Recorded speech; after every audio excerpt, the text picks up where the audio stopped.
das Minas Gerais. Das Minas Gerais. Vem cá, missionário. No nome de Jesus. Quem teve sexta-feira foi um testemunho maravilhoso desta mulher de Deus. Nós aprendemos e conhecemos um Deus. Eu conhecia, mas muitas pessoas não conheciam. Mas era um Deus diferente. As pessoas conheciam um Deus somente que dá, que cura, que liberta, que faz isso, faz aquilo. Mas Deus é Deus. Ele age no tempo dele, do jeito que Ele quer. Amém? Então a missionária Maristela, em Patinga, ela é da cidade de Patinga, vai estar com a palavra nesse momento, creio que trazendo uma palavra de Deus aos nossos corações. Amém, missionária? Deus abençoe e fique à vontade. Deus. Graças a Deus, nosso Senhor Jesus Cristo, amada igreja, amém? Amém? Alguém conhece Patinga, gente? Além do Jurandir? Eu conheci um conterrâneo. Você conhece Patinga? Conhece não, Fábio? Você conhece Valadares? É pertinho do governador Valadares. Cadê o Jurandir?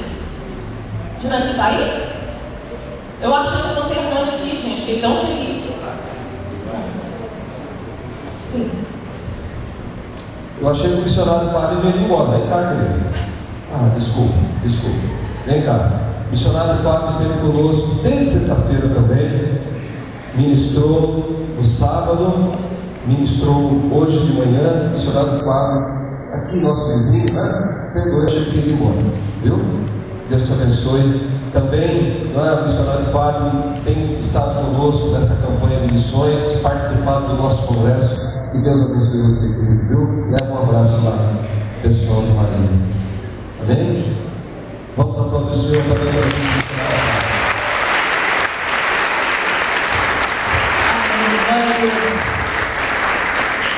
Eu estou com a missionária Andréia. Nós somos de Patinga. É bem longe daqui. E ficou uma pessoa para trás, que é meu esposo, que é a primeira vez que eu estou fazendo essa obra sem ele. Mas, diante das circunstâncias de André de Pinhal, ele não vem. Infelizmente, Deus vai ter que tratar isso nele. Mas ele está nos assistindo lá. Amanhã eu estou em casa, amor. Glória a Deus. Estou com muito aperto no coração, pastor, porque Vanete, igreja, Vinícius, a mãe do Vinícius, a Ângela, nós estamos indo com aperto no coração, porque nós já aprendemos a amar vocês em tão pouco tempo. Então é difícil embora. Assim, né, Fábio? Nós estávamos conversando isso hoje. Mas amém. Sexta-feira começou o Congresso de Missões. Eu compartilhei uma história que eu vivo num vale de enfermidade há 11 anos. E neste vale de enfermidade eu conheci um Deus diferente, né? Um Deus da palavra, do Evangelho, que muitas vezes não se é pregado mais. Um Deus que, quando cura, Ele é Deus. Um Deus, quando não cura, Ele continua sendo Deus. Amém, igreja? Mas foi difícil aceitar, entender isto. Então, eu tive a oportunidade de compartilhar com a igreja essa história. Hoje eu não vou entrar nela, mas eu vou mostrar um vídeo que eu compartilhei com a igreja depois que eu dei o testemunho. Porque hoje eu vou pregar a palavra do Senhor. Cristiano, antes do vídeo do Vale de Baca, passa para nós por Pucallpa. Eu vou apresentar para vocês o que é Pucallpa, onde o Beth, o Pucallpino, né? É Pucallpino mesmo, né, Beth? A Tati, né? Eles estão. Pode soltar, Cristiano. E o Senhor, quando eu terminei de escrever esse livro, no Vale de Baca, nós já estamos na terceira edição dele. E a oferta deste livro, o Senhor direcionou para lá. Então, 100% da venda deste livro, dessa história impactante, que para quem lê o seu Vale de Baca. Baca em hebraico são lágrimas. É o seu vale. Enquanto nós vivemos, nós vamos aprender a atravessar vales, sofrendo, chorando, mas muitas vezes sorrindo e nos alegrando, porque nós já somos mais do que vencedores naquele que nos amou. Então nós temos essa esperança em Cristo Jesus, que mesmo atravessando o vale de lágrimas, o Senhor Jesus está nele e há paz no vale. E eu tenho vivido isso com o Senhor. Eu tenho experimentado essa paz no meu vale de enfermidade, de um câncer cerebral. E este livro, 100% dele, está indo para Pucallpa. Pode voltar de cima. São missões. Há 23 anos, uma família, pastor Fernando, com a Milagres, 3 filhos, pastor Fernando, oração por eles. E os recursos, né, são pouca coisa que vai. Esse livro é uma oferta a partir de R$15. O povo que vai tem feito muita coisa por eles. E eles aprenderam a ofertar. Eles levam suas ofertas também. Então é um trabalho lindo que o pastor Fernando realiza. Maravilhoso. E nós fizemos uma campanha para ele para comprar o primeiro carro. Ele vai ter o primeiro carro. Mostrou uma das fotos ali, empurrando um motocarro, uma lama, né? Ele usa esse veículo para tudo. Né? A tática, já o Verde, eles são muito acostumados já com o motocarro. Mas realizar a obra com este veículo é muito difícil. E Deus colocou nos nossos corações uma igreja virtual. Nós temos um grupo no Facebook que chama Vale de Vaca. E Deus levantou ali pessoas que ofertaram. E nós conseguimos R$36 mil que serão enviados para que ele compre o primeiro carro, para que ele continue realizando essa obra. Somos nós somos missionários. Se você é cristão, você é missionário. Isso não é uma opção. Isso não é uma opção do cristão, uma missão.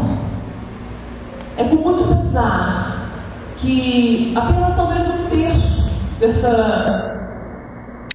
grande número de pessoas que estão aqui hoje participaram desse congresso.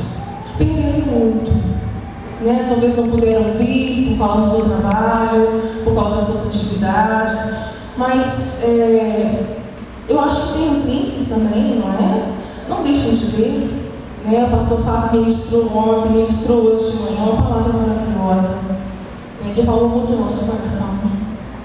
E nós estamos encerrando este congresso. Eu creio que o Senhor vai continuar falando conosco. Então, dentro disse, agora é do Vale de Vaca. Eu vou contar esse testemunho para vocês em 5 minutos, tá? Porque sexta-feira eu botei 2 horas, olha que coisa. Tem 2 horas para a gente. Não é coisa boa? Pode soltar. Então, no Vale de Vaca é um vale que existiu de peregrinação, que os israelitas atravessavam para adorar a Deus em Sião. O templo estava lá. E era uma aventura atravessar este vale. Não tinha água, não tinha lençol freático. Eles cavavam poços. E sabe o que acontecia? Chovia. A fé deles atraía o Deus de Israel. E eles tinham de força em força até chegar em Sião. Então, algumas fotinhas minhas. Esse é o nome do livro. Foi o que o Senhor revelou, e a história era maravilhosa do Vale de Vaca, a sua história. Meu batismo aos 12 anos, onde eu tinha chamado de missões pela primeira vez. 3 dias antes da minha primeira cirurgia cerebral. Essa mancha branca foi o primeiro câncer. E tudo posso naquele que me fortalece é o meu combustível. É o que eu tenho aprendido. Quando eu voltei para casa, eu voltei paralítica, voltei na cadeira de rodas, eu não iria andar mais. E o médico falou que por muita fisioterapia eu teria alguns movimentos de volta. Mas Deus me restaurou por completo. Ele me colocou por inteiro, em cima de um salto ainda, gente. Olha que coisa de Deus, maravilhoso. E ele levou lá no meu médico e falou que eu não iria andar. Então foi maravilhoso. Então, nesse ponto eu já estava muito feliz, mesmo com uma sequela, como se fosse de um derrame. E foi o lado esquerdo meu que foi todo afetado. Foi uma hemiplegia de grau 3, perda total de movimento e força. Por isso que seria irreversível. Se tem fisioterapeuta que entende o que eu estou dizendo. Então foi surpreendente quando eu comecei a dar esses passos. Mas muito mais extraordinário foi eu andar normalmente, né? Sem nenhuma sequela. Só que as notícias não eram boas. Quando eu fui buscar a biópsia, se tratava do câncer da pior família de câncer cerebrais. Então ele voltou. 1 ano e meio depois ele voltou e eu fiz a segunda cirurgia. Foi retirado o segundo câncer. Ele já surgiu maligno, um tumor maligno. E quando ele voltou, eu perdi toda a coordenação motora dessa segunda cirurgia. Nas fotos, estão passando rápido, já era em 2008, eu estava aqui em São Paulo, no Beneficência Portuguesa. Ele voltou pela terceira vez. Ele voltou de novo. E quando ele volta pela terceira vez, o Senhor nos fala que o Senhor revela, antes de tirar o segundo, que haveria o terceiro, e o terceiro ia ficar. O terceiro ia ficar, ele não ia curar, porque havia um projeto na enfermidade. Muito longe de se entender isso, de compreender isso, gente. Deus nos falou muito, para que eu morresse, para que o câncer da fé, da religiosidade, o câncer do ego, do orgulho, do eu, esse câncer sim fosse extirpado. E ele foi, está sendo, né? Enquanto nós vivemos aqui, nós seremos transformados de glória em glória. Então, essas fotos são pessoas que o Senhor me deu. Enquanto eu estive em São Paulo por 2 meses em tratamento, apenas para cercar esse câncer. Era um tratamento paliativo, não haveria cura para ele. Então, por 2 meses, eu pedi ao Senhor que me usasse então como boca profética nessa cidade, que me usasse para evangelizar, que me usasse um dia por vez, de força em força, como esses felinos atravessavam. E que diante de toda circunstância eu fosse apenas uma adoradora, já é o suficiente para mim. Que eu aprendesse a sobreviver da graça. E eu aprendi que a graça basta. Ela basta mesmo. Ela nos basta. Então são pessoas que eu tive essa oportunidade de viver esse evangelismo lá. Meu ministério é de evangelismo. Eu sou evangelista desde 12 anos pelo Centro de Almas.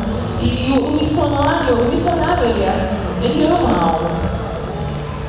Aí minhas filhas, nós temos 2 filhas, a Luana hoje está com 22 anos, é casada há 3 anos, a Sarinha com 14 anos, e a minha família aprendeu a atravessar esse vale. Aprender a romper em fé também, um dia por vez, não é fácil para a família. Às vezes eu acho que eu estou até anestesiada e minha família sofre, eles têm sofrido, mas aprenderam também a exercitar a fé. Eu acho que quando um vai para o vale de vaca, seja qual for o vale, a família vai junto, não vai sozinho. E é muito bom não passar sozinho.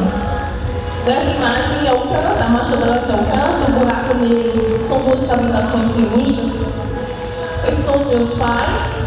A minha mamãe, o Senhor levou também durante a minha passagem em 2010. O Senhor levou minha mãe com câncer. Eu tive encontro com ela no vale de vaca, com a mesma doença agressiva, e o Senhor a levou. Essa é a minha família. Eu vi a Luana casar, se a porta está ali por isso, porque quando eu vi a Luana fazer 15 anos, para mim já era um grande presente. Ver ela casar, para mim foi maravilhoso. A minha mamãe, eu sei que eu vou revê-la na eternidade. Nossos filhos que partiram em Cristo, nós temos no lugar da dor, o Senhor coloca a esperança do reencontro. Não é? A saudade fica, vai ficar sempre. Todos os dias eu lembro dela, todos os dias eu sinto falta dela. Eu tenho meu papai, eu tenho um cuidado muito especial pelo meu pai, mas a esperança do reencontro no meu coração é muito forte. Então, se você perdeu um ente querido, não desista, não se entregue, tá? E que essa dor venha ser curada, em nome de Jesus. Então, essa é a minha história. Olha só, gente, contei em quantos minutos, André? Está orgulhosa de mim, tá? Então, a minha esposa está assim, glória a Deus. Consegui contar a história. Mas, amém, gente, o livro vai estar à disposição de vocês. O livro não é só a história do Vale de Vaca. O livro é um aprendizado, o livro é um ensino. A palavra de Deus está aqui. Esse livro é muito respaldado pela palavra de Deus.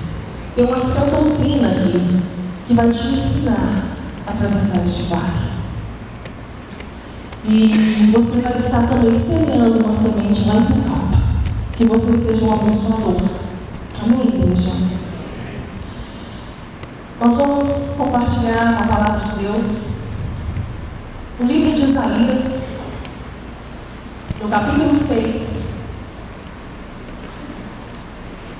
Quando o pastor Jorge comentou desse texto ontem, ele fez um breve comentário, e o senhor já havia me dado a direção para pregar justamente nesse capítulo. Eu acho que não poderia faltar Isaías nesse congresso de missões. Eu creio que Deus, Ele vai nos tratar de uma maneira particular agora, que você possa abrir teu coração, deixar tua mente livre, teu coração aberto e maleável para o Espírito Santo trabalhar. Eu vou ser apenas a porta-voz, e quem vai fazer essa obra é o Espírito Santo. Que essa terra que vai receber semente seja boa e que haja rio. Amém, igreja? Isaías capítulo 6. Isaías é escolhido e consagrado para profeta. No ano em que morreu o rei Uzias, eu vi ao Senhor assentado sobre um alto e sublime trono, e o seu séquito enchia o templo. Os serafins estavam acima dele, cada um tinha 6 asas, com 2 cobriam o rosto, e com 2 cobriam os pés, e com 2 voavam.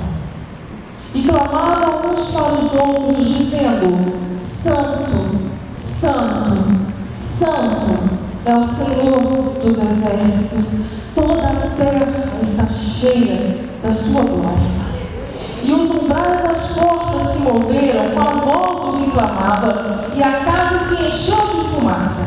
Então disse eu: ai de mim, que vou perecendo, porque eu sou um homem de lábios impuros, e habito no meio de um povo de impuros lábios. E os meus olhos viram o Rei, o Senhor dos exércitos. Mas um dos serafins, trazendo na mão uma brasa viva, que tiraram do altar com uma tenaz, e com ela tocou a minha boca, e disse: eis que isso tocou os teus lábios, e a tua iniquidade foi tirada, e purificado o teu pecado. Depois disso, ouvi a voz do Senhor que dizia: a quem enviarei? E quem há de ir por nós? Então disse eu: eis-me aqui, envia-me. Glória a Deus. Então a igreja, Senhor, a igreja tua, tua noiva. Fala conosco, Senhor. Muda a nossa história, Pai. Coloca a missão no nosso coração, Deus. Em nome de Jesus. Amém. Dentro do contexto deste capítulo, nós voltamos aqui no primeiro capítulo de Isaías. Nós já podemos observar um homem importante, um homem cultíssimo, com dom de profecia. E esse homem, ele tinha livre acesso pela realeza, ele tinha livre acesso, ele aconselhava os reis. Um homem muito importante, dá a impressão que ele era de uma linhagem também muito importante, porque o nome do pai dele aparece também no primeiro capítulo, filho de Amós. Então Isaías, ele já era um profeta, ele já profetizava, então ele já era crente, vamos dizer assim. Eu tenho observado, dentro do momento que nós estamos vivendo,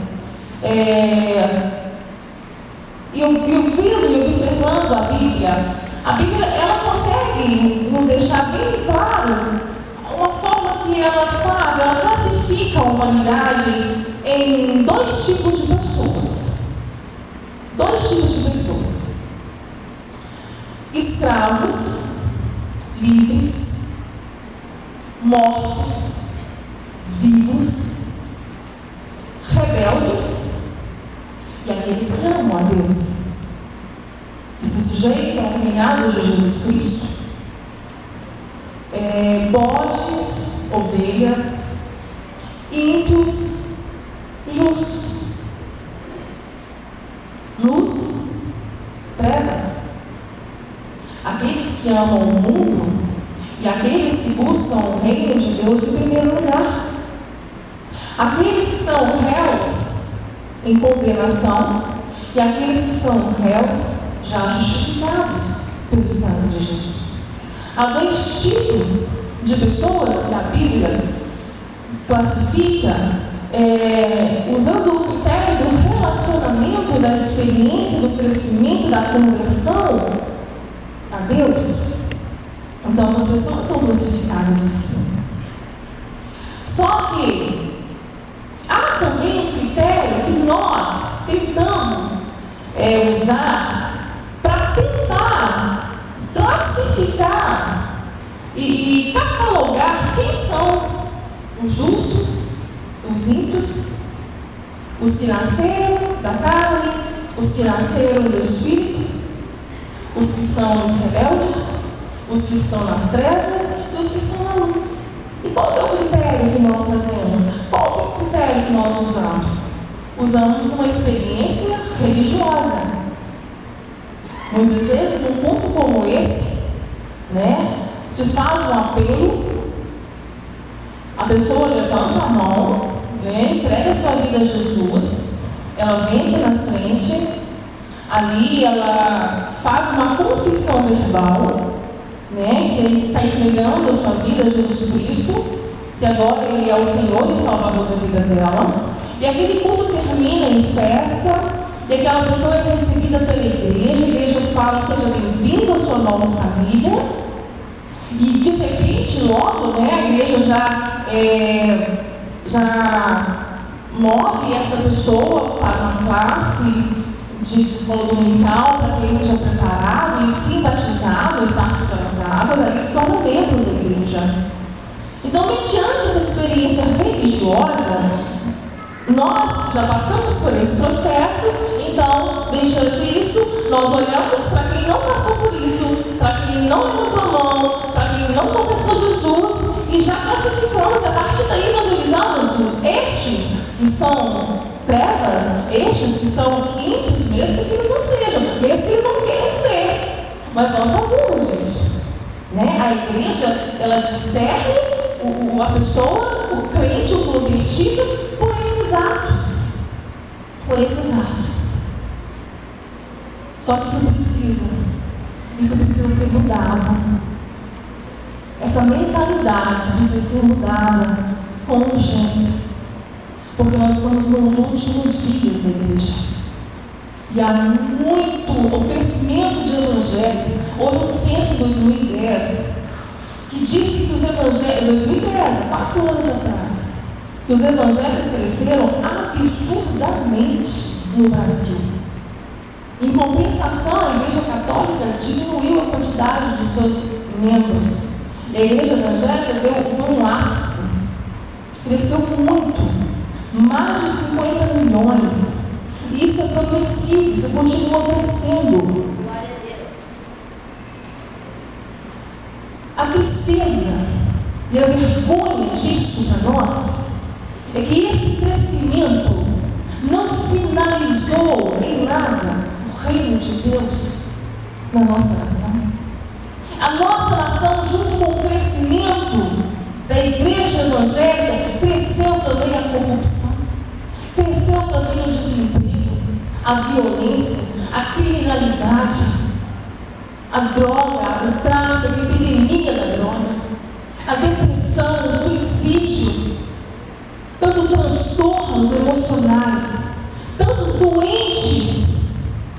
Cresceu também o tanto de pessoas mortas na fé. Cresceu tudo junto. Cresceu tudo junto, igreja. O que está acontecendo com a igreja brasileira? Nossos missionários que estão lá fora, uma missionária que eu amo muito, está na Síria, gastando sua vida por amor. Ela disse: Maristela, o Brasil está sob o juízo de Deus. E sabe qual é o juízo? É a cegueira espiritual. Há uma cegueira espiritual.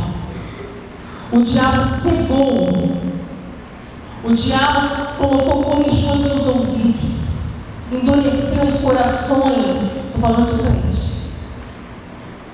Eles não suportam a sã doutrina.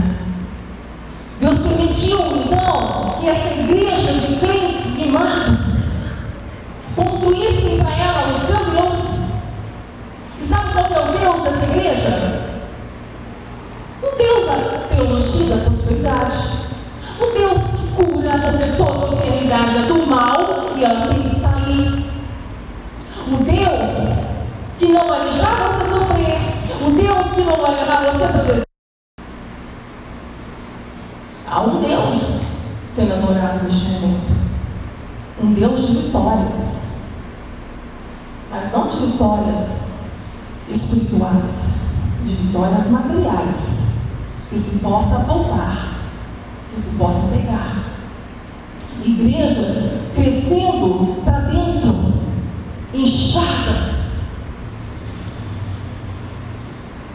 como aquela figueira estéril. E quando Jesus estava com fome, passou por aquela figueira linda, cheia de folhas. E a figueira tem uma característica diferente das outras árvores frutíferas. As outras árvores, elas dão as folhas primeiro, para depois dar o fruto. A figueira não. Ela dá o fruto primeiro. Ela dá o figo e depois ela enche de folhas. Então, ela denunciava que era uma figueira repleta de frutos. E quando Jesus chega nela, não há frutos, só folhas.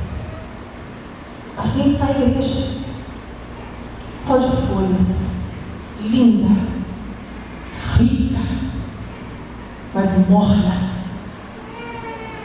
Igreja de Laodiceia. É essa igreja que nós estamos vivendo. É a última.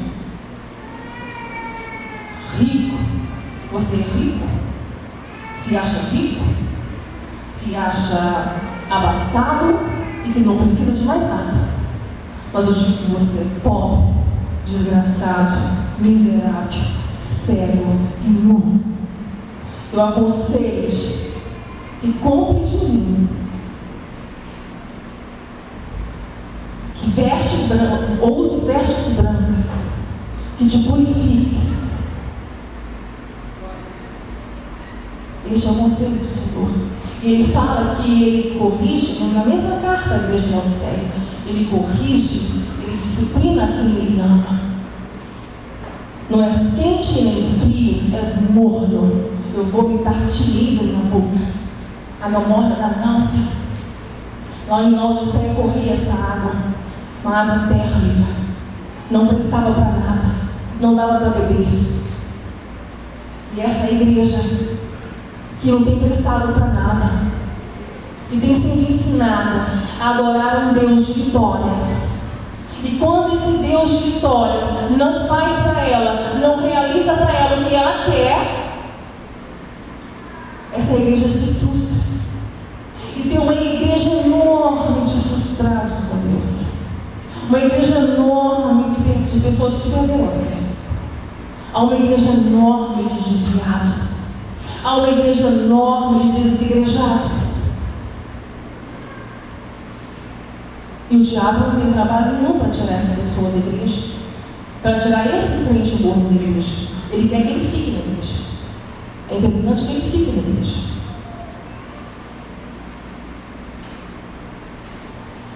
Isaías, dom de profecia, profeta, começou a ser usado então para profetizar ali no palácio. Olha que ministério bacana, né? Para se começar, né?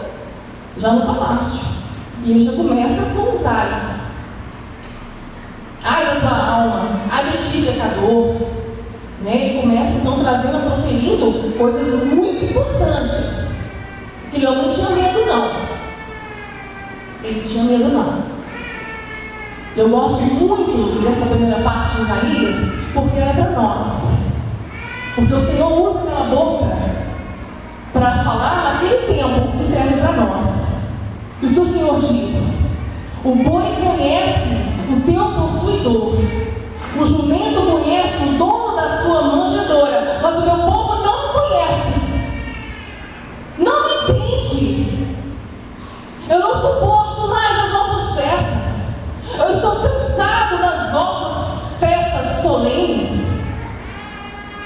Eu estou cansado, está pesado, Deus falando. Está pesado para mim. Estou cansado de sofrer essas festas. É um povo que enchia-se de entretenimento, que adoravam a Deus com mãos levantadas, mas mãos sujas, lábios impuros, corações em pecados, povo que não se arrependia. Isaías foi usado grandemente para falar com este povo. E Deus disse: eu não quero mais os seus sacrifícios, eu não quero mais os seus holocaustos. Purificai-vos, limpai-vos. Glória a Deus. Porque se teu pecado for vermelho, se for como carmesim, eu os tornarei como branca lã. Se for como a escarlata, se tornarão como a neve. Mas lavai-vos, purificai-vos. Essa foi a mensagem do profeta Isaías. Mas acontece uma coisa tão interessante. O rei Uzias era o rei que Isaías estava servindo naquele momento, profetizando naquele momento, naquele reinado. Ele profetizou em 4 reinados. Uzias, um rapaz que foi levantado como rei de Judá com 16 anos de idade. E o livro de 2 Crônicas, no capítulo 26, nos mostra um menino adolescente que cresceu, que foi reto aos olhos do Senhor. Uzias foi um rei que prosperou maravilhosamente, poderosamente, um rei que cresceu muito. Tudo prosperava no reinado de Uzias. O seu exército, os seus animais, os seus homens que tiravam a espada, homens de guerra. Um reinado temido, um rei temido e respeitado. Mas olha o que acontece. Ele se exaltou por isso. Ele se esqueceu que era Deus que estava à frente daquilo tudo. E a vaidade precede a queda. Nele se exaltar, ele se achou digno e adentrou o templo onde só os sacerdotes podiam entrar e foi queimar incenso para Deus. A intenção dele era das melhores, mas ele não podia. Mas ele foi porque ele se achava justo, digno para fazer isso. Ele era muito bom. Só que ele foi abordado pelos sacerdotes, por 80 sacerdotes, para impedi-lo de fazer aquilo. Aquilo era uma loucura. Ele não podia. Ele estava preparado para entrar naquele lugar santo, lugar separado, onde só os sacerdotes podiam entrar. E no Santo dos Santos só o sumo sacerdote, uma vez por ano, para levar a Deus, fazer a propiciação, para pedir perdão dos pecados daquele povo. Só que Uzias não gostou de ser abordado daquela forma. Sabe como termina Uzias? Com lepra. Com lepra. Por causa da sua desobediência. Era para esse rei, era neste reinado que Isaías estava profetizando. Um povo cheio de iniquidade. E o Senhor vai e fala também: eu não suporto mais as vossas iniquidades. Só que o rei Uzias morreu. E no ano que morreu o rei Uzias, Isaías viu o Senhor. Teve que morrer o rei Uzias. Isaías, para ter a experiência dele com o Senhor, esse rei teve que morrer. Eu vi o Senhor. Vocês observaram o que nós vemos? Isso passa muito batido. Mas o Senhor, da boca de Isaías, é um Senhor com S maiúsculo só e as outras letras minúsculas. O judeu, ele não pronunciava o nome de Deus. Eu acredito que o Senhor, neste contexto, na tradução do hebraico, acho que é Adonai, eu não tenho certeza, Fábio, celebrar. Mas ele não pronunciava Javé. Ele viu o Senhor. Mas quando ele vê os serafins dizendo: Santo, Santo, Santo é o Senhor dos exércitos, aquelas criaturas extraordinárias, que serafins são seres ardentes em fogo, eles falavam do Senhor todo maiúsculo. Eles falavam da fé. Eles falavam de fé. A santidade de Deus. Isaías viu a santidade de Deus. E aquilo era difícil demais para se ver. Nós não encontramos na Bíblia falando que Deus é amor, amor, amor, ou Deus é justo, justo, justo. Mas neste atributo, Ele é santo, santo, santo. Aleluia. A própria santidade. Aqueles seres angelicais, nem eles eram o que há de mais perto do Deus Santo são esses seres. E eles tampavam seus rostos, ele tampava seus pés, por causa das duas asas eles voavam. São os seres que puderam se aproximar de Deus, da santidade de Deus. E quando Isaías tem essa visão, acontece algo maravilhoso. Um homem que já era crente, diante daquela visão, o que Isaías fala mudou a história dele. Ai de mim! Não era mais os ais alheios, é ai de mim que vi o Senhor. Ai de mim, que sou um homem puro, de lábios impuros, que habito no meio de um povo também de lábios impuros.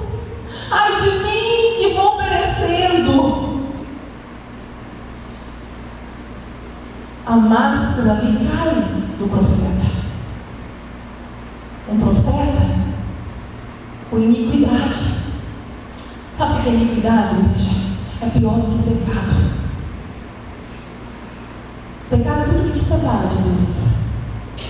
Deus não tolera o pecado, mas a iniquidade Ele não suporta. A iniquidade é quando eu e você sabemos que o que estamos fazendo é pecado e não importamos, e continuamos fazendo. Continuamos com a cara mais lavada. Nossos pecados secretos, nossos pecados de estimação. Isso é iniquidade. Isso é iniquidade. E quando Isaías se reconhece, ele tem ali pela primeira vez um encontro com Deus. Mas ele já fazia obra de Deus. Mas era o primeiro encontro dele com Deus, de verdade. E ele se reconhece como pecador. Ele se reconhece diante daquela santidade, que ele deveria se arrepender, que a vida dele precisava mudar. E quando ele reconhece, um anjo vai lá no altar do Senhor com uma tenaz, como se fosse um alicate de metal que suporta o fogo, e pega uma brasa viva e toca os lábios de Isaías. Você está purificado. A tua iniquidade foi perdoada. É impossível. Diante do que a Bíblia nos mostra, desses dois tipos de pessoas, é impossível quando alguém tem um encontro com Deus e continua sendo a mesma pessoa. É impossível. Quando há um encontro verdadeiro com Deus, você é crucificado na cruz também. A tua natureza pecaminosa é crucificada na cruz. Ninguém sai de um encontro com Deus da mesma forma. Ninguém que teve um encontro verdadeiro com Deus, que nasceu de novo, continua a mesma vida. A mesma vida de iniquidade. Pecar, eu vou pecar, eu vou pecar. Enquanto vivemos, nós vamos pecar. Mas são pecados que nós não desejamos O nascido de novo, ele peca, mas não deseja pecar. O desejo dele de obedecer é muito maior que o desejo de pecar. Mas nós vamos continuar errando. Nós vamos continuar falhando. Porque ainda não somos o que haveremos de ser, como ele é. Perfeitos.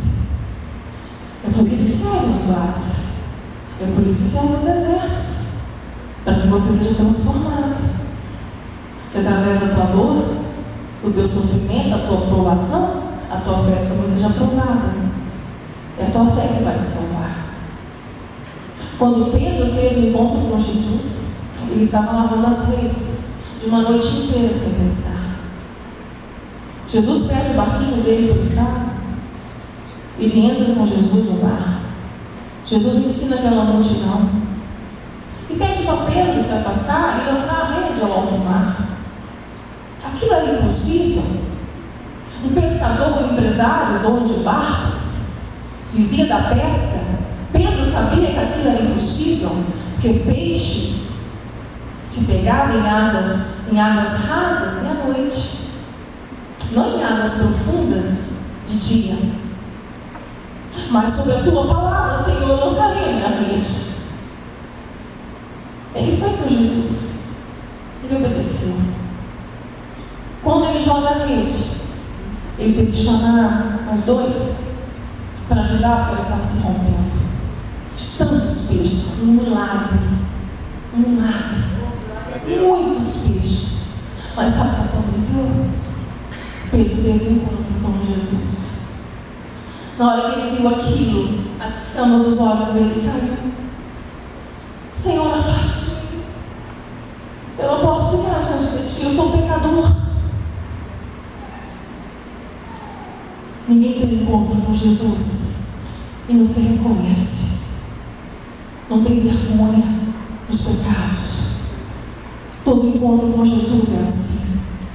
Nós nos envergonhamos, porque nós olhamos para a cruz. Nós entendemos a mensagem da cruz e o que Ele fez por nós nela, ainda como pecadores, sem amá-lo. Nós não merecíamos, mas Ele fez pela graça, por graça, para que eu e você pudéssemos estar nele agora escondidos, livres de uma condenação eterna, preparados, sendo preparados para morar com Ele eternamente. Foi maravilhoso o que Ele fez, igreja. Foi maravilhoso o que Ele fez. Isaías entendeu quando ele viu o Senhor. Ele viu o Rei da Glória. Ele viu Jesus sentado sobre um alto e sublime trono.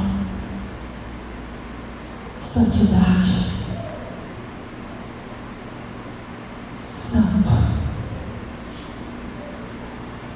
É impossível chegar até Deus com os lábios impuros, com o coração que não se arrepende. Você pode cantar, você pode louvar, você pode tocar, você pode pregar, você pode falar em línguas, você pode dizimar, até ceia. Mas Deus não sabe quem você é. Ele não te viu. Sabe como o Senhor viu os seus filhos cobertos pelo sangue de Jesus? Não tem maneira. Não tem como Ele nos ver, porque Ele é santo. E quando Jesus se tornou ali na cruz maldito por nós, quando os nossos pecados, as nossas transgressões, as nossas iniquidades estavam sobre Ele, aconteceu o que Ele mais temia.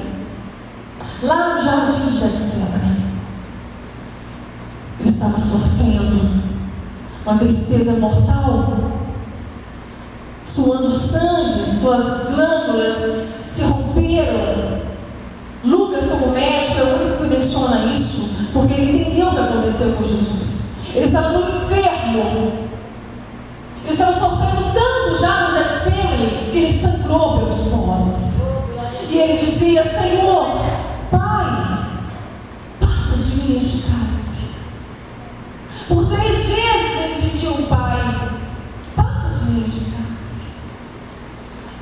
estava revendo a cruz. A cruz não era o problema. Os açoites que ele iria levar, a humilhação, ele apanhou, os espinhos, os pregos, a vergonha. Não era isso. Porque ele já havia se entregado por nós antes da fundação do mundo. Ele já estava disposto a fazer isso por mim e por você, para que nós voltássemos para Deus, porque nós viramos as costas para Deus. E Deus nos quis de volta. Por isso que Jesus fez tudo isso. O que ele mais temia é que quando tudo viesse sobre ele, o cálice da ira, ele tomar o cálice da ira, é ele tomar as nossas transgressões, a nossa condenação, ele se tornar maldito, se tornar na cruz o pecado ali. O que aconteceu depois? O Pai não pôde mais olhar para ele. É isso que Jesus temia. O abandono do Pai. Porque o Pai é santo. Santo, santo, santo. E Deus teve que virar o rosto para o seu único filho, por causa daquela morte que era para mim e para você. Aquela cruz que era para mim e para você. O que nós merecíamos é a condenação eterna. Era isso que nós merecíamos. Ele mudou toda a nossa história hoje. Toda a nossa história foi consumada na cruz. E quando nós temos um encontro com essa santidade, quando nós percebemos quem é o Deus de Israel, quem é o Santo Deus, que a terra toda está cheia da sua glória. E quando nos vemos diante desse Deus, e há um encontro verdadeiro com Ele através do seu Filho Jesus, tem que haver uma transformação, tem que haver uma mudança de mentalidade. Se eu mentir, eu não minto mais. Se eu roubar, eu não roubo mais. Se eu enganar, eu não vou enganar mais. Se eu adulterar, eu não vou adulterar mais. Tudo é transformado. A tua mente é renovada por este encontro.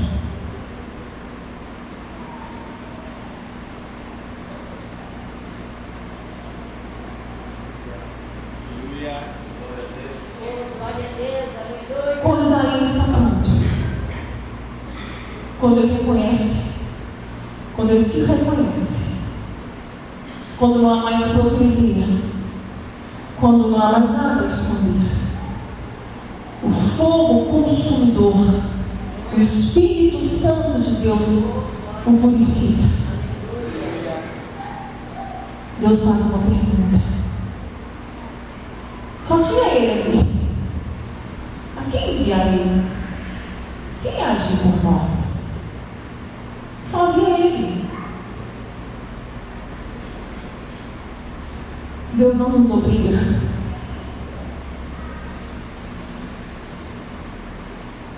Não é uma obrigação. É um chamado. Hoje é um dia aceitável.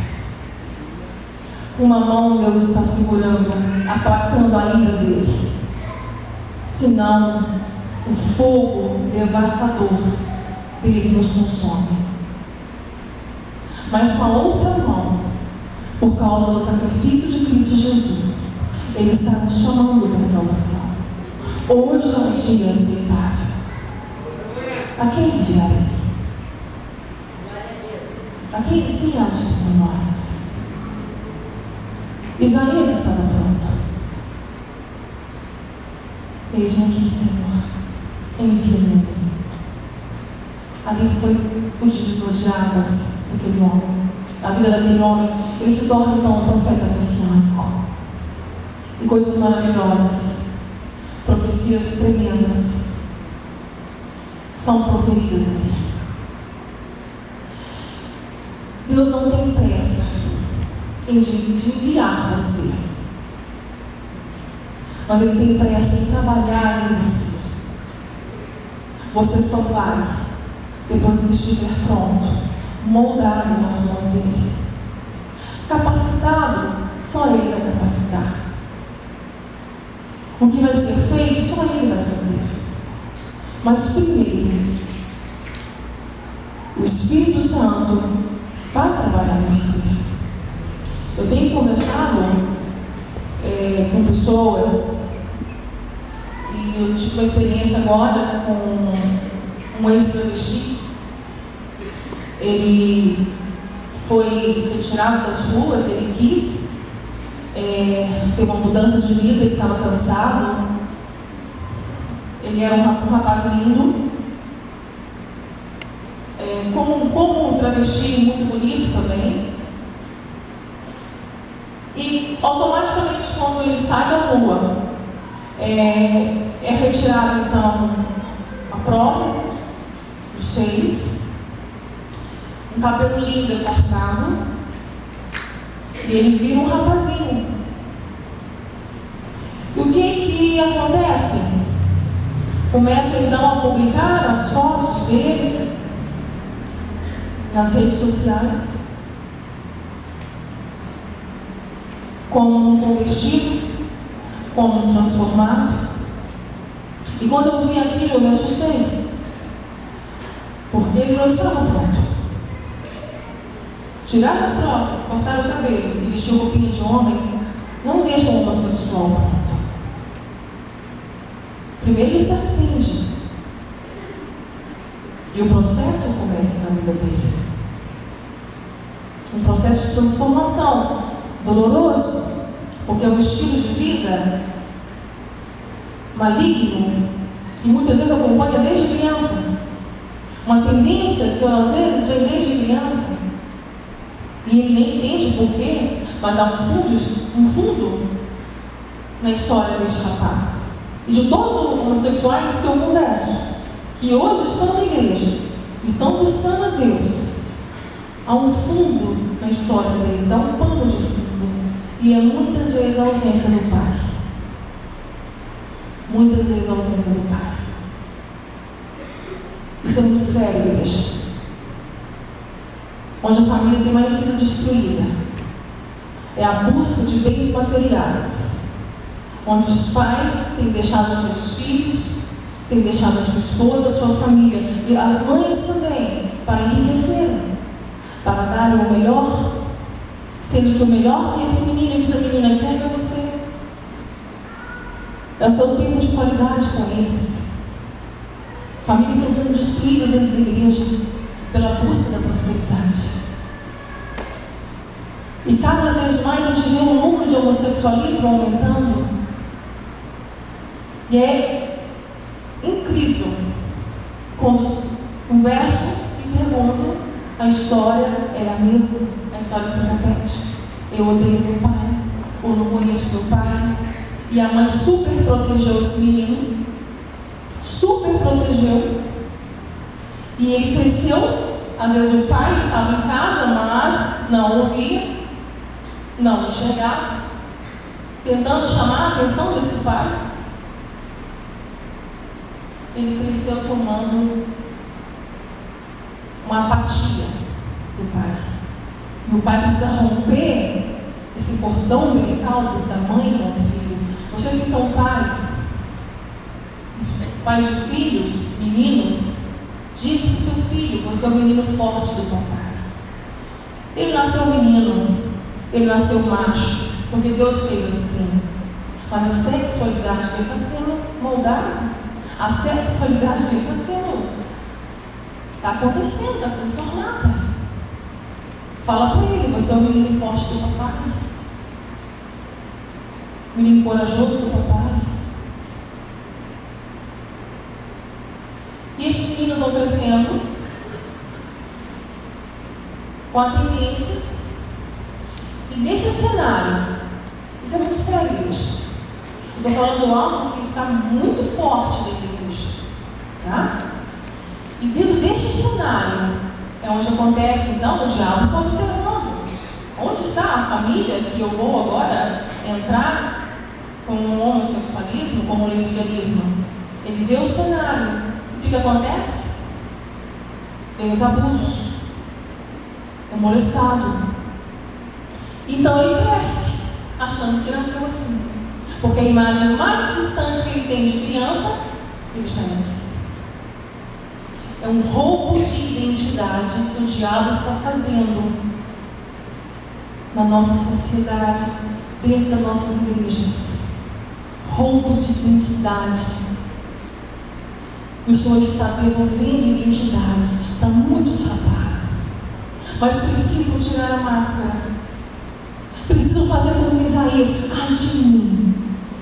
Só que quando chega nessas igrejas mornas e mortas, cheias de entretenimento,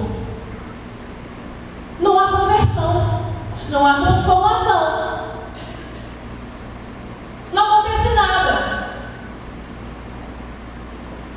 Não acontece nada. E continuam da mesma forma. E assim é com todos os pecados da carne, todas as obras da carne. Se não nascermos de novo, não há fruto do Espírito. Não há fruto do Espírito em nós. Que a igreja possa ser curada. Que antes de você querer ir, antes de você dizer: eis-me aqui, envia-me a mim, que o teu Uzias vai morrer, Uzias tem que morrer.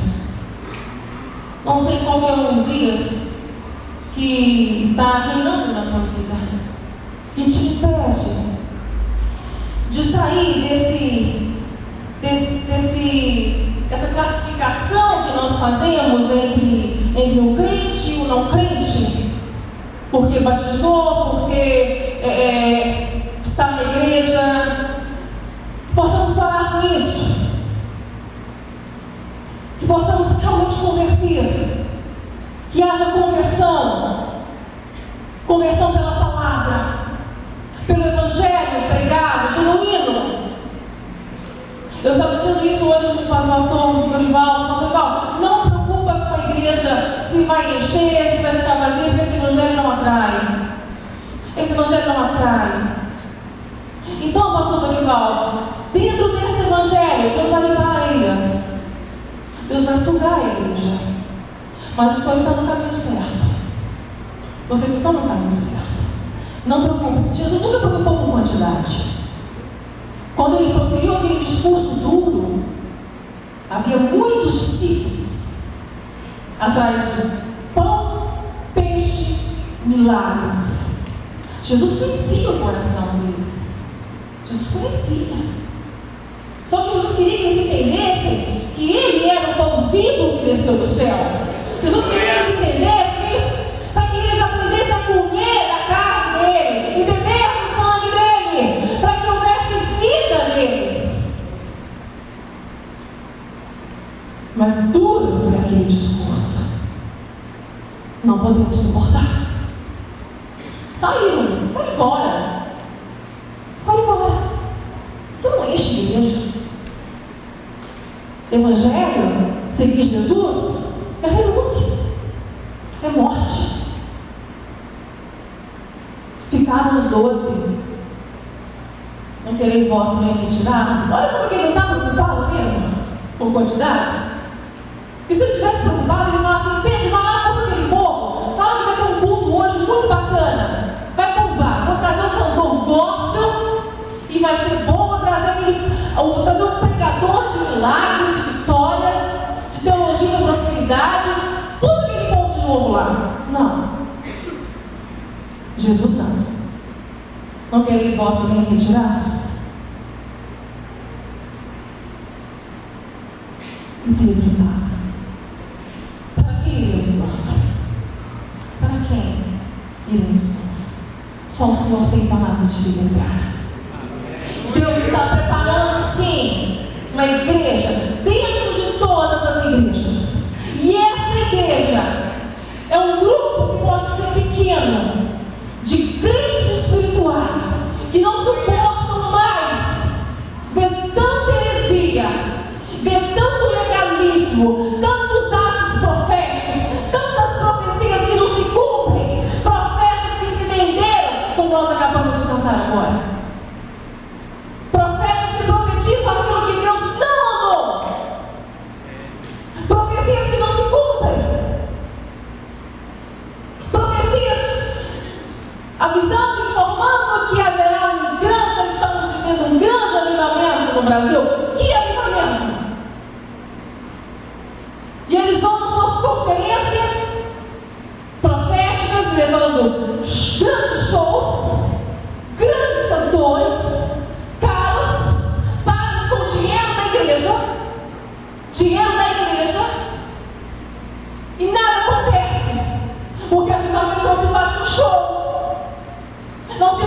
Avivamento se faz com arrependimento.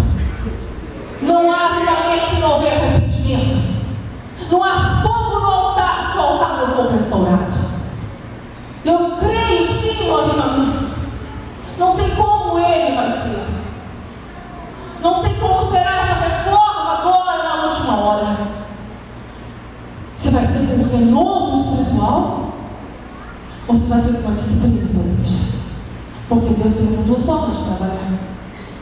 Quando Abacuque clamou por avivamento, aviva, Senhor, a tua obra no meio de nós. Até quando, Senhor, vamos sofrer isso? Abacuque estava desesperado, com tanta idolatria no meio dos crentes, com tanta coisa errada. E ele clamava por avivamento. E Deus falou com ele: o avivamento virá. Sabe como foi? Deus mandou os caldeus, um povo terrível, inimigos de Israel, e castigou aquele povo. Abacuque falou: não, Senhor, isso não, eles são piores do que nós. Mas o Senhor falou: é do meu jeito. É do meu jeito. Mas depois eu trato com eles. Pode ficar tranquilo, Abacuque. Eu vou ouvir vocês.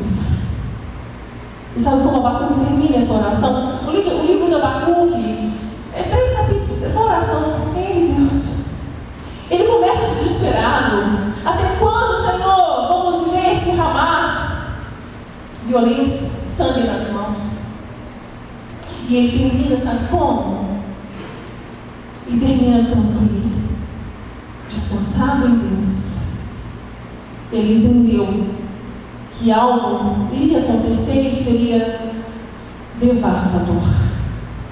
Mas ele, como um crente convertido, ele disse: ainda que a figueira não floresça, ainda que não haja vide, ainda que não haja oliva, ainda que não haja gado nos currais, ainda que as ovelhas sejam arrematadas, eu ainda exaltarei o nome do Senhor, o Deus da minha força, e vai soltar com as costas sobre as muralhas. Igreja, Deus tem enviado, sim, mulheres e homens corajosos, crianças, jovens e adolescentes. Mas o Filho de Deus, como foi falado aqui ontem, não é para ser feliz. A nossa felicidade está em Cristo Jesus. Nada pode tirar isso do coração que nasceu de novo. Mas o jovem, às vezes, tem um chamado, ele quer, ele está afoito para ir. Ele espera uma profecia, né, que Deus vai enviá-lo para um país. Vamos pensar aqui em Paris. Você vai evangelizar lá em Paris ou em Dubai. Olha que coisa gostosa, né? No meio de um povo tranquilo, onde não há problema nenhum. Aí ele fala a Deus, isso mesmo. Mas quando alguém vem e profetiza que ele vai para o Iraque, ou ele vai para a Síria, ele até repreende: isso é coisa de Satanás. Não é isso que Deus tem para mim. Isso não é o que Deus tem para mim. Sabe o que Paulo fazia? Sabe o que Paulo dizia? Quando ele foi despedir da igreja em Éfeso, ele junta ali os anciãos da igreja e disse assim: olha, eu não sei o que me espera, não sei o que Deus tem para mim, eu vou para Jerusalém, eu só sei o que Ele me revela, que de cidade em cidade eu vou ter prisões e tribulações. E ele foi. O missionário, a vida dele aqui é Cristo, e o morrer é lucro. É maravilhoso, é extraordinário viver este amor. Deixa Deus te sondar, deixa Ele fazer o que Ele tem que fazer em você. Como eu disse para esse rapaz que cortou o cabelo, que tirou os seios, Deus não tem pressa de te enviar, porque Ele está pregando a todos os cantos. Ele não está pronto. Ele não está pronto, irmão. Isso é um perigo. A igreja morna se projeta acima disso. Rapazes que chegam assim têm que ser escondidos e tratados dentro da igreja. cuidados. E ser cuidados. Porque Deus está transformando, está moldando o estilo de vida de uma vida inteira. Vai colocar o desejo no coração por mulher. Se esse for o propósito do Senhor, talvez ele vai ser um eunuco, vai viver somente para a obra. Não sei como Deus vai fazer. Mas Deus vai fazer. E está fazendo. Mas não tenham pressa. Você como eu, deixa Deus trabalhar em você. Só faça uma coisa. Se entrega diante do Senhor. Se reconheça como pecador. E diz: ai de mim, Senhor. Ai de mim, para quem iremos nós? Ai de mim. Se envergonhe. Se envergonhe. Se há pecados ocultos, confessa. Não há como Deus enviar você se você não for transformado. Não vá. Não vá sem nascer de novo. Porque se você for, não foi Deus que te enviou. Ele não vai fazer isso para você. Vai ser uma tragédia. Vai ser um prejuízo muito grande para a obra do Senhor, para o Evangelho e para a sua vida. Mas se você tem sede e fome de Deus, deixe Ele trabalhar em você. Fica de pé, igreja. Uzias precisam morrer. Há muitos Uzias que precisam morrer dentro de nós. Uzias do orgulho. Para você ver o Senhor, Uzias do pecado, o câncer do pecado tem que ser extirpado. Há muitos Uzias. Uzias do perdão, que você não consegue liberar. Uzias do amor, que você não consegue doar. Você faz tantas coisas para Deus, mas com a motivação, coisas certas, mas com a motivação errada. Porque não há amor. E fora de Cristo Jesus, toda a obra que nós fazemos, fora de Cristo Jesus, são obras, são trapos de imundícia. Trapos de imundícia. Não traz fruto para o reino de Deus. Traz fruto para a sociedade. E a sociedade faz muito melhor que nós. O pastor Dorival falou isso muito bem, o pastor Fábio. A sociedade faz muito melhor que os crentes. Eles doam muito mais. Mas nós que somos chamados para sermos igrejas nessa terra, que temos a responsabilidade de sinalizar o reino de Deus, as nossas obras de justiça têm que ser feitas em Cristo Jesus. E é amor, é por amor, não há outra motivação. Não é para você ser promovido, não é para o teu crescimento pessoal, mas é para o reino de Deus. É para que vidas sejam alcançadas, para que vidas conheçam esse Jesus maravilhoso que já foi apresentado para você. Para de trair Jesus. Não vamos brincar mais, igreja. Nós queremos ir embora daqui sabendo que ficou essa semente, uma semente de sede, de busca, que faz o coração arder por amor a almas, por amor ao reino de Deus. Que outro motivo há? Qual é a motivação que te faz obrar? Examine-se a si mesmo agora. O que te faz vir à igreja? O que te faz buscar o Senhor? O que te motiva? Precisa ser o amor. Amor em troca de nada. Um amor sem barganha. Um amor que você vai amar incondicionalmente. Um amor que você vai amar o teu próximo também incondicionalmente. Isso é sobrenatural, igreja. Nós somos pobres e miseráveis, mas o Espírito Santo está aqui para fazer isso. Ele faz. Com a brasa viva tirada do altar. Porque o Rei da Glória está aqui. Nós podemos nos aproximar dele, debaixo do sangue de Jesus. Nós podemos nos aproximar dele hoje. O véu foi rasgado. costurando o véu, voltando aos sacrifícios, fazendo o povo sacrificar, mas o povo quer. Eles construíram isso para que Deus deles é este. É o Deus de sacrifícios. O único sacrifício que Deus quer nesta noite é o teu coração arrependido. Ele conhece você.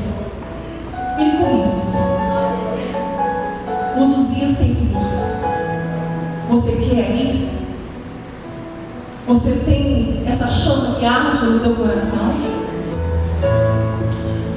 Tem um tanto de Uzias aqui para ser assassinado, para morrer aqui agora. Você quer vir aqui? Quer vir matar o seu Uzias aqui no altar? Sabe o seu lugar? Venha sem medo. Deus tem falado com muitos corações aqui que estão cansados. Estão cansados do que está acontecendo, do que estão vendo. Vem matar os Uzias. Deus sabe qual é o Uzias que tem que morrer agora. E ele morrendo, você vai ver o Senhor como você nunca viu. Como você nunca viu. E você vai poder dizer: ai de mim! Ai de mim! Porque sou pecador, sou impuro, Senhor, o Senhor sabe. Eu não quero mais esconder isso do Senhor. Eu estou cansado, Pai. Estou cansado dessa mediocridade de vida cristã que eu tenho vivido, essa vida morna. Eu não quero mais para mim, Senhor.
nações. Envia, Senhor.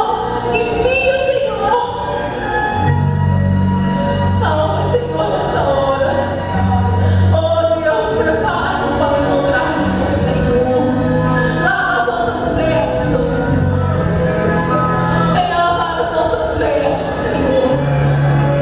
Para que quando o Senhor perguntar a quem enviarei, quem há de ir por nós, nós possamos responder com autoridade: eis-me aqui, Senhor. Eis-me aqui. Pode me enviar, Pai. Pode me enviar, Senhor. Oh Deus, em nome de Jesus, vem curar teu povo aqui, Senhor. Oh Deus, são chamados missionários aqui. Há muitos chamados específicos aqui, Senhor. Que possam ser agora, meu Deus. Eles possam estar livres. Que nada venha impedi-los de ir, Pai. Tira todo o medo. Que eles possam estar dispostos a morrer pelo teu Evangelho. Porque é isso que nos motiva, Pai. O teu Evangelho é mais precioso que a nossa própria vida, Senhor. É isso que vale a pena. Que o Senhor venha curar o teu povo. Venha curar esses jovens, homens e mulheres. Venha enviá-los dentro da igreja. Há muitos não crentes dentro da igreja.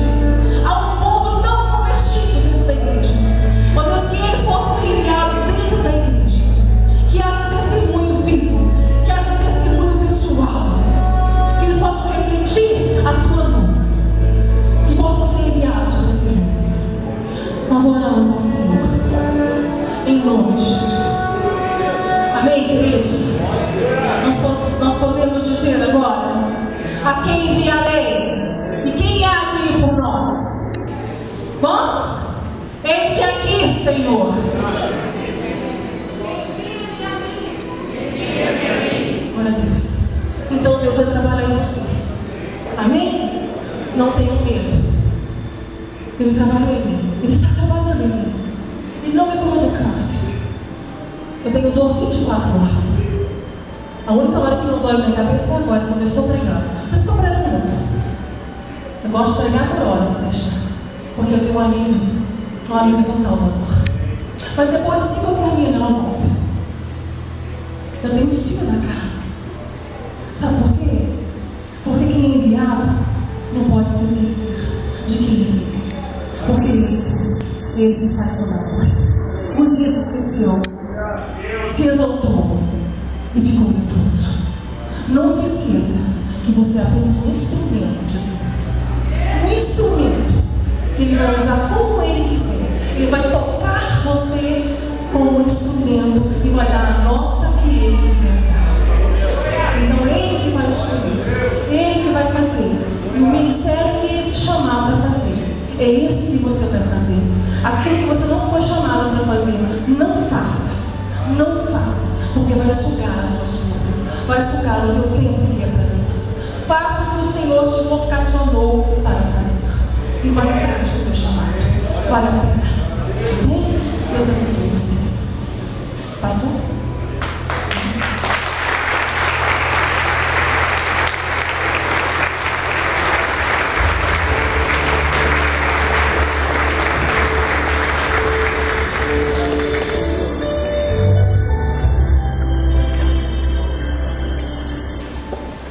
Glória a Deus. Aleluia. Aleluia. Aleluia. Glória a Deus. Amados, estamos encerrando nosso congresso. Nós queremos orar. Vamos orar pelos missionários, vamos orar pelas nações, vamos orar por nossa igreja, vamos orar pela igreja perseguida. Você está aí, eu queria que você estivesse nesse momento, vira dos lados, você está vendo uma bandeira, olha aí, você está vendo uma bandeira.